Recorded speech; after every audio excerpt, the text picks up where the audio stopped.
Hello, good people of St. Camillus. In our reading from the first book of Kings, we hear an ancient story that is still unfolding in our day.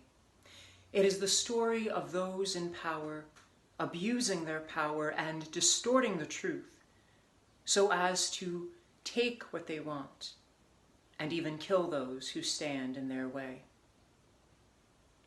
What are we, as followers of Christ, to do in the face of such evil? In our gospel passage, we hear Jesus teaching his followers to turn the other cheek. What does this mean? Turn the other cheek. It's a phrase that we have heard throughout our lifetime. Some people may hear it and think, turn the other cheek. Turn and just walk away. Don't get more involved. Or, turn the other cheek. If someone hits you, let them continue to hit you. Don't fight back. Just accept the abuse, knowing that, in the end, God will reward you with heavenly glory. But the problem with both these interpretations of turn the other cheek is that they allow the status quo to remain.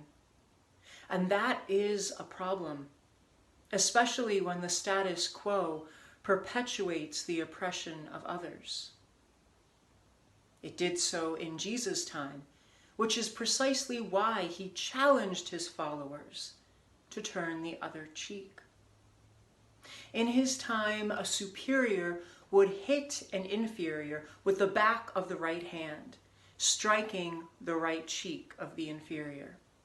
When Jesus instructs his followers to turn the other cheek, he is saying, if someone hits you like you're an inferior, turn your face so that if they hit you again, they will have to hit you as an equal. This is an act of peaceful defiance. It is nonviolent, but it is dramatic and defiant. It flips the script on what is acceptable in society, showing others that this is unjust behavior. The other examples that Jesus gives of turning over your cloak to those who sue you for your tunic, or walking a second mile to those who force you to walk 1 mile, are other examples from his time of peaceful defiance. In the example of giving over your cloak to those who sue you for your tunic, you are essentially giving over all of your articles of clothing to those who sue you for one piece of it, leaving you naked and leaving those around who see you to realize how unjust the situation is. In terms of walking the extra mile, there was a Roman law that Romans could have someone else walk with them a mile carrying their supplies. At the end of a mile, the Roman had to let that person go. They could not force them to walk any more than a mile carrying their stuff. So to walk a second mile is to exercise one's free will. To say, the law, which is unjust, may force me to walk this mile carrying your burden.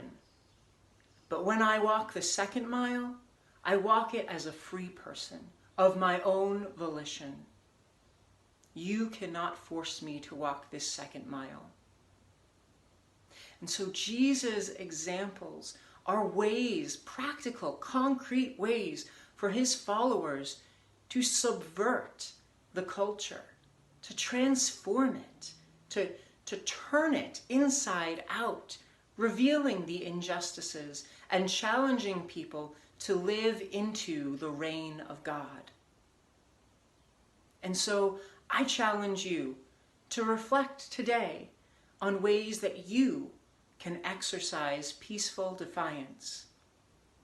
It may not look like walking an extra mile or giving over your cloak to someone. It will look different because of our different cultural circumstances. So we must be creative in living out Jesus' teaching. How are you going to turn the other cheek?